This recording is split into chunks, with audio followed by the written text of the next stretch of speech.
years, I can only tell you what it feels like. And right now it's a still night in my windpipe. I can't breathe, but I still fight while I can fight. As long as the road feels right, it's like I'm in flight. High off a log, drunk from my hand.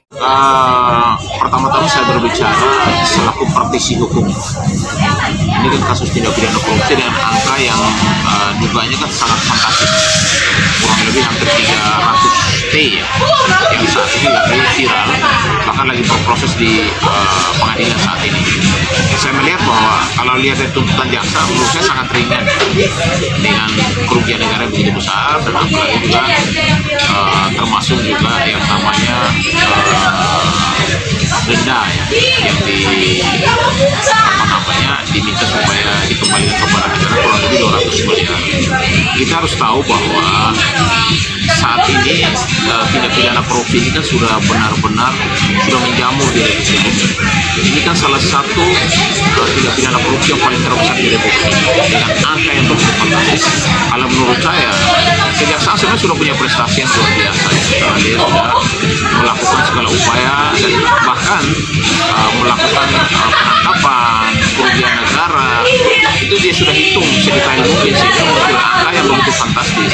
Tapi kenapa tuntutannya hanya 12 tahun dengan denda 200 miliar? Ini kan kalau menurut saya sangat mengecewakan lah. Kalau menurut saya, yang harusnya ini hukumannya harus sangat berat. Minimal itu hukuman seumur hidup kalau menurut saya. Dan pengembalian daripada uang negara itu bukan hanya soal pengembalian uang. Aset yang selama ini diduga ya dibeli oleh si H tersebut harusnya semuanya harus disita untuk negara. Karena itu dia beli dari hasil tindak pidana korupsi.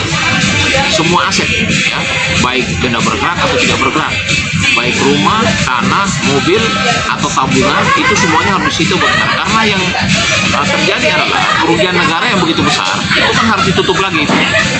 Negara tidak boleh membiarkan para koruptor ini akhirnya mereka bisa leluasa ya, dan akan terjadi lagi. Kenapa? Karena tuntutan aja 12 tahun. Bisa saja nanti dalam persidangan itu bisa tuntutan 12 tahun, bisa hukumannya bisa atau vonis bisa aja 9 tahun. Tapi kalau bisa juga kita minta kepada majelis hakim yang menangani perkara ini karena kasus korupsi dan menurut saya kerugian negara cukup besar. Kalau bisa tuntutan jaksa walaupun 12 tahun, dia dengan kewenangan dia bisa melakukan vonis itu bisa lebih dari 12 tahun. Kita akan lihat nanti pada saat nanti putusan ya, apakah putusannya lebih ringan daripada tuntutan atau putusannya lebih tinggi daripada tuntutan. Itu tergantung dari hasil pemeriksaan daripada hakim nanti, majelis hakim pada saat nanti proses persidangan. Kan pasti akan dimunculkan semua itu kerugiannya negara, berapa yang si H tersebut itu yang melakukan tindak pidana korupsi dan kerugian negara itu berapa gitu. Ini harus dihitung sedetail mungkin sehingga semua yang namanya para koruptor di Republik ini itu harus dimiskinkan. Asetnya yang mereka beli, yang mereka pakai uang korupsi itu harus dikembalikan kepada negara. Makanya saya selalu menyuarakan undang-undang perampasan aset itu harus segera disahkan oleh pemerintah. Supaya apa?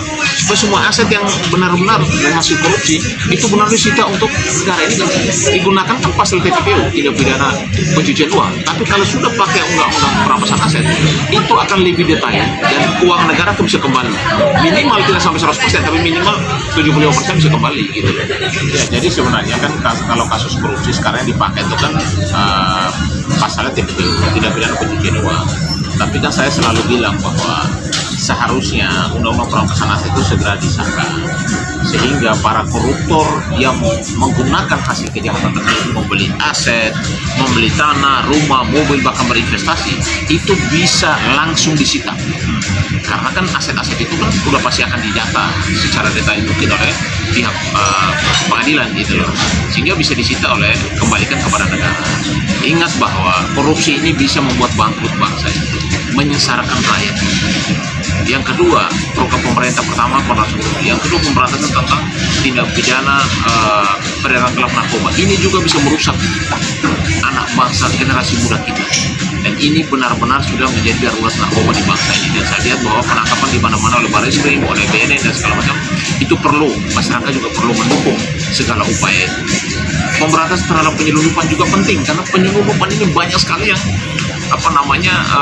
dilakukan oleh para penyelundup itu dengan cara-cara yang bekerja sama dengan mantan-mantan pejabat, dengan para pejabat dan lain sebagainya, sehingga meningkatkan kerugian negara luar biasa, termasuk juga pinjol, pinjaman online dan penyelewengan. Ini adalah 5 prioritas program pemerintah termasuk Pak Prabowo yang kalau menurut saya harus kita dukung dan harus kita sebagai masyarakat juga harus membantu sehingga yang namanya program yang cukup baik ini bisa mengembalikan uang negara, bisa membuat generasi kita baik ke depan. Itu menjadi salah satu adalah menuju Indonesia Emas di tahun 2045, dan ini harus juga masyarakat harus mendukung itu.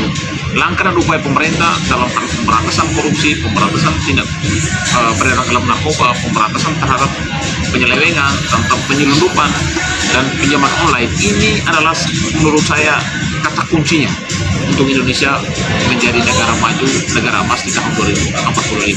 Dan saya selalu minta agar undang-undang perampasan aset itu segera disahkan. Karena kalau tidak ya sama kayak kasusnya Harvest ini kan, tuntutannya kan kalau menurut saya ini sangat ringan itu. Dengan kelas angka fantastis, angka korupsi atau kerugian negara kurang lebih 300 triliun. Walaupun nanti mungkin pelaku atau tersangka atau para terdakwa bukan satu orang, tetapi kan dengan kerugian negara begitu besar, dengan tuntutan 12 tahun, dan belum tentu putusannya juga bisa 12 tahun, bisa di bawah. Dan kami berharap bahwa majelis hakim kalau bisa putusannya di atas 12 tahun. Yang kedua juga kerugian negara dikembalikan kepada negara itu 200 miliaran. Itu kan angkanya jauh sekali dari 300 triliun. Dan kalau menurut saya semua aset yang selama ini dibeli oleh si terdakwa dalam hal rumah, mobil, aset bergerak, tidak bergerak, investasi, tabungan, lain sebagainya, itu semua harus disita dan dikembalikan kepada negara. Dan yang bersangkutan harus dimiskinkan supaya ada efek jerah. Kalau tidak ada efek jerah, hukumannya kurang, menurut saya tuntutannya sudah ringan begitu. Lalu dengan uang harus dikembalikan juga, kalau menurut saya angkanya masih di bawah 1 triliun. Yang kedua juga tidak ada dimiskinkan, aset tidak harus disita untuk negara. Ini kan merupakan skala prioritas supaya ini kan sebenarnya kembali ke efek jerah, supaya ke depan orang itu akan lebih ada rasa nasionalismenya, tidak akan melakukan korupsi.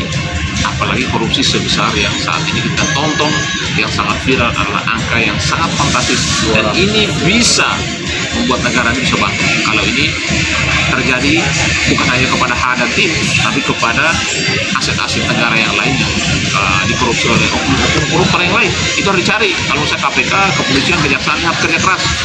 Nah sekarang kan ada pimpinan KPK yang baru dilantik, ya kan?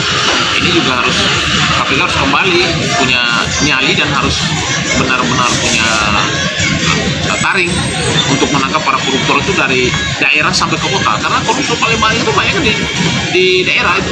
Contoh dana desa, dana bos, ya kan, lalu pemda-pemda yang di ujung-ujung Indonesia itu juga harus dicek supaya keuangan negara terjaga untuk kepentingan masyarakat, untuk membantu program pemerintah, bahkan juga untuk membantu orang-orang miskin.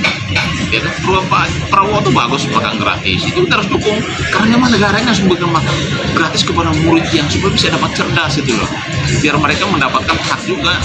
Uang negara kan begitu besar, negara kan kaya, kenapa tidak kasih makan gratis kepada anak? Tapi kan kebocoran di negaranya kan cukup besar. Nah ini yang harus ditutup.